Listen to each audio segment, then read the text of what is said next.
2024 लोकसभा चुनाव से पहले यूनिफॉर्म सिविल कोड की चर्चा जोरों पर है। इसी मुद्दे पर हम बात करेंगे आरएसएस के वरिष्ठ नेता इंद्रेश कुमार से। यूनिफॉर्म सिविल कोड की चर्चा बहुत तेज़ी से है। लोकसभा चुनाव आने वाला है।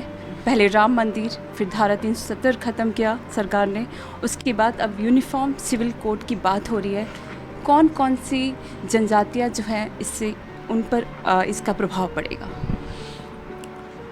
समान नागरिक संहिता पूरे देश को जातिवादी छुआछूत से, मजहबीवादी कट्टरता और दंगों से, रंग रूप के भेदभाव से, भाषा और बोलियों से ऊपर उठाकर सबके का सम्मान करते हुए इस देश को एक देश, एक जन, एक कानून के तहत हम सब हिंदुस्तानी इस भाव से ओत-प्रोत करके देश को एक देश, एक जन बनाने का एकमात्र मार्ग है।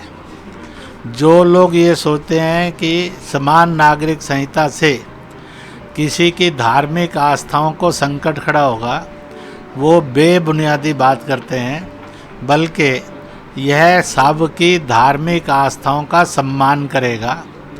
इसमें जो मजहबी भेद हैं, तनाव हैं, भड़काया जाता है, जातीय भड़काया जाता है, दलीय भड़काया जाता है, भाषा बोलियों पर भड़काया जाता है। भड़काने वाले सब लोग जो इस देश को हिंदुस्तानी, भारतीय, इंडियन नहीं बनने देना चाहते, वो लोग अपने वोट बैंक के लाभ के लिए इसको और भड़काने का काम कर रहे हैं। समान नागरिक संहिता जो सबको जोड़ेगी, सबको मिलाएगी, सबकी स्वतंत्रता, सबकी सम्मान और सबकी विशेषताओं की गारंटर है, उसको कहते हैं समान नागरिक संहिता।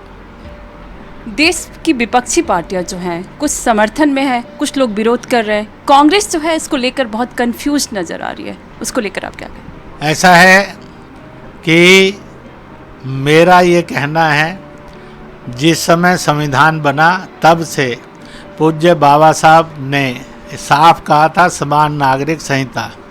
सुप्रीम कोर्ट ने समय समय पर कहा है समान नागरिक संहिता।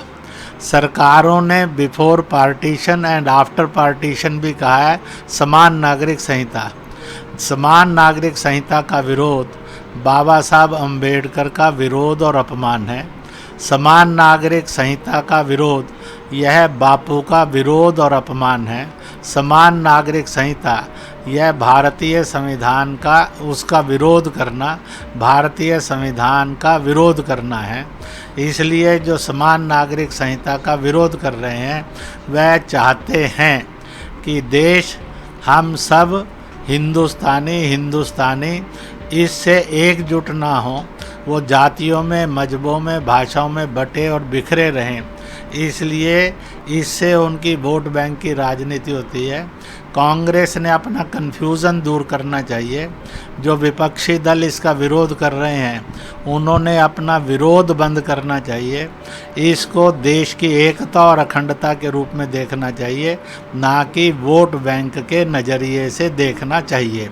विरोध जो कर रहे हैं वो केवल और केवल वोट बैंक के नज़रिए से कर रहे हैं।